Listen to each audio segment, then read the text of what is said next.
नमस्कार आप सभी का। आज हम करने जा रहे हैं 5वां अध्याय। तो कृपया इसे ज़रूर सुनना, ये थोड़ा इम्पोर्टेंट है और इसमें महिमा का वर्णन है बाबा माँ के थोड़ा अच्छे से। तो इसे बिल्कुल ज़रूर सुनना। और अब मैं शुरू करता हूँ। चंचुला के प्रयत्न से पार्वती जी की आज्ञा पाकर तुम्बरु का विंध्य पर्वत पर शिव पुराण की कथा सुनाकर बिंदु का पिशाच योनि से उद्धार करना तथा उन दोनों दंपत्ति का शिव धाम में सुखी होना। सौनक जी बोले, हे महाभाग सूत जी, आप धन्य हैं। आपकी बुद्धि भगवान शिव में लगी हुई है। आपने कृपा पूर्वक यह शिव भक्ति को बढ़ाने वाली अद्भुत कथा हमें सुनाई है। महात्मे सद्गति प्राप्त करने के बाद वहाँ जाकर चंचुला ने क्या किया और उसके पति का क्या हुआ, यह सब वृत्तांत विस्तार से हमें बताइए। सूत जी बोले, हे शौनक, एक दिन परमानंद में निमग्न हुई चंचुला ने उमा देवी के पास जाकर प्रणाम किया और दोनों हाथ जोड़कर वह उनकी स्तुति करने लगी। चंचुला बोली, हे गिरिजानंदिनी, हे स्कंद माता, मनुष्यों ने सदा आपकी सेवा की है। समस्त सुखों को देने वाली है शंभुप्रिय, हे ब्रह्म स्वरूपिणी, आप विष्णु और ब्रह्मा आदि देवताओं के द्वारा सेव्य हैं। आप ही सगुण और निर्गुण भी हैं तथा आप ही सूक्ष्म सच्चिदानंद स्वरूपिणी आज्ञा प्रकृति हैं। आप ही संसार की सृष्टि, पालन और संहार करने वाली हैं। तीनों गुणों का आश्रय भी आप ही हैं। ब्रह्मा, विष्णु और महेश्वर, इन तीनों देवताओं का आवास स्थान तथा उनकी उत्तम प्रतिष्ठा करने वाली पराशक्ति आप ही हैं माँ। सूत जी बोले, हे शौनक, जिसे सद्गति प्राप्त हो चुकी थी वह चंचुला इस प्रकार महेश्वर पत्नी की उमा की स्तुति करके सिर झुकाए चुप हो गए। उसके नेत्रों में प्रेम के आंसू उमड़ आए थे। तब करुणा से भरी हुई शंकर प्रिया भक्तवत्सला पार्वती देवी चंचुला को संबोधित करते हुए बड़े प्रेम से इस प्रकार कहने लगी। पार्वती माँ बोली, हे सखी चंचुले, हे सुंदरी, मैं तुम्हारी की हुई स्तुति से बहुत प्रसन्न हूँ। बोलो, क्या वर मांगती हो? तुम्हारे लिए मुझे कुछ भी अदेय नहीं है। सूत जी बोले, पार्वती के इस प्रकार कहने पर चंचुला ने उन्हें प्रणाम करके दोनों हाथ जोड़कर नतमस्तक हो प्रेम पूर्वक पूछने लगी। चंचुला बोली, हे निष्पाप गिरिजा कुमारी, मेरे पति बिंदुक इस समय कहाँ हैं? उनकी कैसी गति हुई है यह मैं नहीं जानती। कल्याणमयी दीन वत्सले, मैं अपने उन पतिदेव से जिस प्रकार संयुक्त हो सकूं, कृपा करके वैसे ही उपाय कीजिए। हे महेश्वरी, हे महादेवी, मेरे पति एक शूद्र जातीय वैश्य के प्रति आसक्त थे और पाप में ही डूबे रहते थे। उनकी मृत्यु मुझसे पहले ही हो गई थी। वे न जाने किस गति को प्राप्त हुए हैं। सूत जी बोले, चंचुला का यह वचन सुनकर नीतिवत्सला हिमालय पुत्र देवी पार्वती ने अत्यंत प्रेम पूर्वक यह उत्तर दिया। गिरिजा बोली, हे सुते, तुम्हारा बिंदुक नाम वाला पति बड़ा पापी था। उसका अंतःकरण बड़ा ही दूषित था। वैश्य का उपभोग करने वाला वह महामूढ़ मरने के बाद नरक में पड़ा। अगणित वर्षों तक नरक में नाना प्रकार के दुख भोगकर वह पात्मा अपने शेष पापों को भोगने के लिए विंध्य पर्वत पर पिशाच हुआ है। इस समय वह पिशाच की अवस्था में ही है और नाना प्रकार के क्लेश उठा रहा है। वह दुष्ट वही वायु पीकर रहता है और सदा सब प्रकार के कष्ट सहता है। सूत जी बोले, हे शौनक, गौरी देवी की यह बात सुनकर उत्तम व्रत का पालन करने वाली वह चंचुला उस समय पति के महान दुख से दुखी हो गई। फिर उस मन को स्थिर करके वह ब्राह्मण पत्नी ने व्यथित हृदय से महेश्वरी को प्रणाम करके पुनः पूछा। चंचुला बोली, हे महेश्वरी, हे महादेवी, मुझ पर कृपा कीजिए और दूषित कर्म करने वाले मेरे उस दुष्ट पति का अब उद्धार कर दीजिए। हे देवी, कुत्सित बुद्धि वाले मेरे उस पापात्मा पति को किस उपाय से उत्तम गति प्राप्त हो सकती है, यह शीघ्र बताइए, आपको नमस्कार है। सूत जी बोले। उसकी यह बात सुनकर भक्तवत्सला पार्वती जी अपनी सखी चंचुला से प्रसन्न होकर ऐसा कहने लगी। पार्वती जी बोली, तुम्हारा पति यदि शिव पुराण की पुण्यमयी उत्तम कथा सुने तो सारी दुर्गति को पार करके वह उत्तम गति का भागी हो सकता है। अमृत के समान मधुर अक्षरों से युक्त गौरी देवी की यह वचन आदर पूर्वक सुनकर चंचुला ने अपने हाथ जोड़कर मस्तक झुकाकर उन्हें बारंबार प्रणाम किया और अपने पति के समस्त पापों की शुद्धि तथा उत्तम गति की प्राप्ति के लिए पार्वती देवी से यह प्रार्थना की कि मेरे पति को शिव पुराण सुनाने की व्यवस्था होनी चाहिए। देख रहे हो, उसका पति गलत जगह पे डाला, लेकिन एक अच्छी स्त्री, सच्ची पत्नी कैसे, मतलब मृत्यु के पश्चात जब वो सुख भोग रही है उसके बावजूद अपने पति को नहीं भूली, ऐसी सच्ची स्त्रियों को तो बारंबार नमन है। खैर आगे पढ़ते हैं। सूत जी बोले, उस ब्राह्मण पत्नी ने बारंबार प्रार्थना करने पर शिव प्रिया गौरी देवी को बड़ी दया आई। उन भक्तवत्सला माहेश्वरी गिरिजा कुमारी ने भगवान शिव की उत्तम कीर्ति का गान करने वाले गंधर्वराज तुम्बरु को बुलाकर उनसे प्रसन्नतापूर्वक इस प्रकार कहा। अच्छा, गंधर्व मतलब क्या होता है मालूम है आप सभी को? गंधर्व मतलब होता है वो जो गाना गाते हैं ना, यक्ष गंधर्व।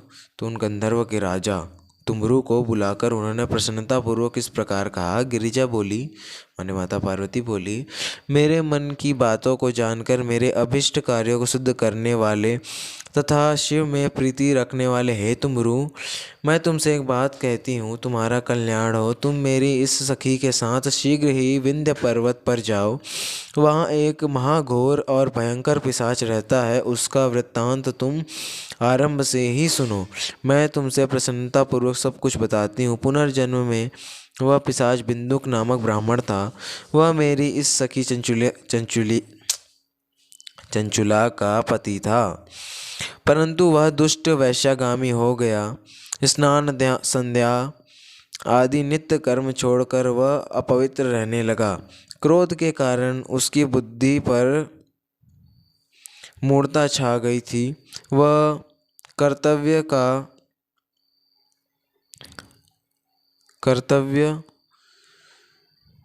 का विवेक नहीं, क्या लिखे,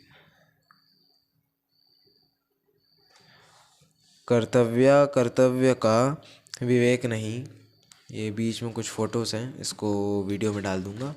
खैर, इसको मैं एक बार दोबारा से पढ़ता हूँ वरना आपको समझ में नहीं आएगा।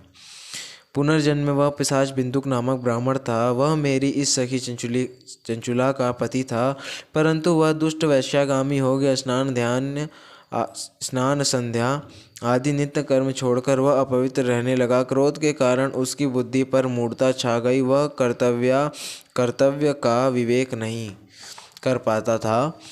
अभक्ष्य भक्षण, सज्जनों से द्वेष और दूषित वस्तुओं का दान लेना, यह उसका स्वाभाविक कर्म बन गया था।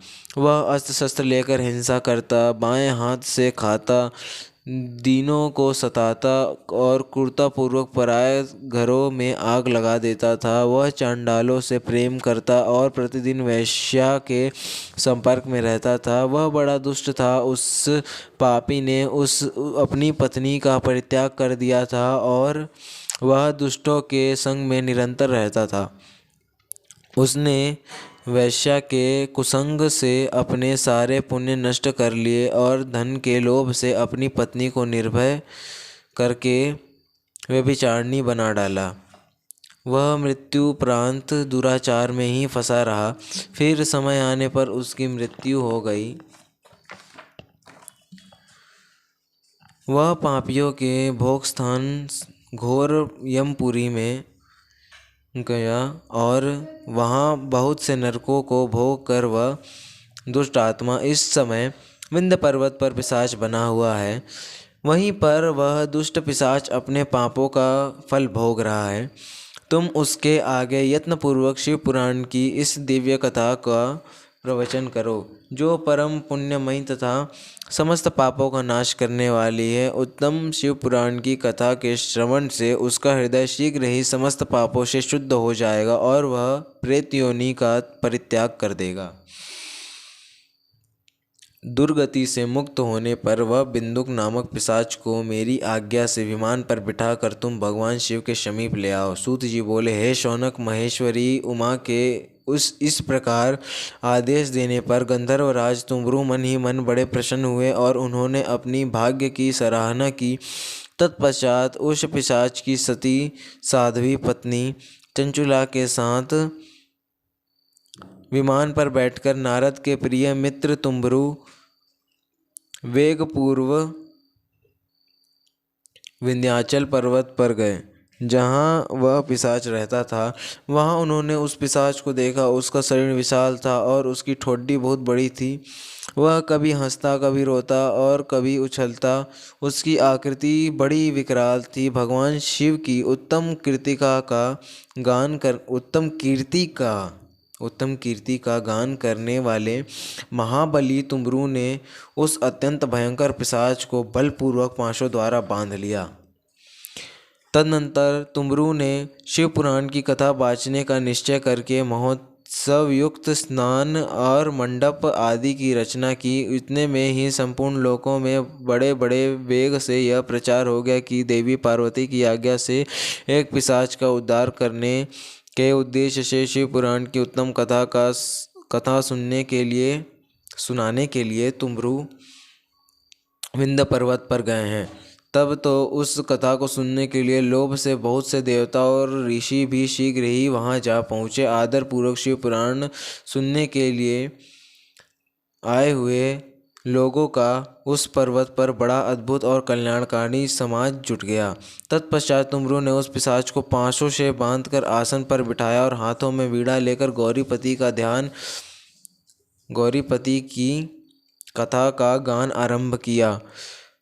महात्म्य सहित पहली अर्थात प्रथम संहिता से लेकर 7वीं संहिता तक शिव पुराण की कथा उन्होंने स्पष्ट वर्णन किया। महात्म्य से लेकर उन्होंने प्रथम संहिता से लेकर 7वीं संहिता तक शिव पुराण कथा उन्होंने स्पष्ट वर्णन किया। देखो यहाँ पे क्या है, ये पांचों में बांध के कथा सुना रहे, माने कि अगर आपकी इच्छा ना भी हो फिर भी अगर आप कथा सुनते हो ना तो भी आपकी सदगति होती है। बाबा कभी भी आपको अंधेरे में या फिर नीचे कभी भी नहीं गिरने देते। 7 संहिता वाले शिव पुराण का आदर पूर्वक श्रवण करके वे सभी श्रोता पूर्णतः कृतार्थ हो गए। उस परम पुण्यमय शिव पुराण को सुनकर उस पिशाच ने अपने सारे पापों को धोकर वो उस वैशाचिक शरीर को त्याग दिया। शीघ्र ही उसका रूप दिव्य हो गया, अंग कांति गौण वर्ण की हो गई। शरीर पर श्वेत वस्त्र तथा सब प्रकार के पुरुषोचित आभूषण उसके अंगों को उद्भाषित करने लगे। वह त्रिनेत्रधारी चंद्रशेखर रूप हो गया। देख लो, त्रिनेत्रधारी चंद्रशेखर रूप हो गया। बाबा भोलेनाथ का सबसे सुंदर रूप चंद्रशेखर है, माने कि ये बाबा भोलेनाथ के जैसा हो गया। इसकी ये कितनी उत्तम गति हुई है। इस प्रकार दिव्य देहधारी होकर श्रीमान बिंदुक अपनी भार्या चंचुला के साथ स्वयं भी पार्वती पति भगवान शिव के दिव्य चरित्र का गुणगान करने लगा। उसकी स्त्री को इस प्रकार दिव्य रूप से सुशोभित देखकर वे सभी देवता और ऋषि बड़े विस्मित हुए। उनका चित्त परमानंद से परिपूर्ण हो गया। भगवान महेश्वर का वह अद्भुत चरित्र सुनकर वे सभी श्रोता परम कृतार्थ हो प्रेम पूर्वक श्री शिव का यशोगान करते हुए अपने अपने धाम को चले गए। दिव्य रूपधारी श्रीमान बिंदुक भी सुंदर विमान पर अपने प्रियतमा के पास बैठकर सुखपूर्वक आकाश में स्थित हो परम शोभा पाने लगा। तदनंतर महेश्वर के सुंदर एवं मनोहर गुणों का गान करता हुआ वह अपनी प्रियतमा तथा तुम्बरु के साथ शीघ्र ही शिव धाम में जा पहुंचा। वहाँ भगवान महेश्वर तथा पार्वती देवी ने प्रसन्नतापूर्वक बिंदुक का बड़ा सत्कार किया। वाह वाह। वहाँ भगवान महेश्वर और पार्वती देवी ने प्रसन्नतापूर्वक बिंदु का बड़ा सत्कार किया और उसे अपना गण बना लिया।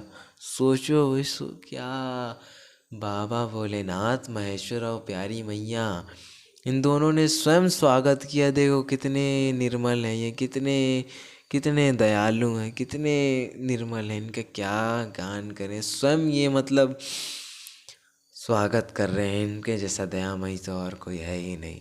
जय बाबा।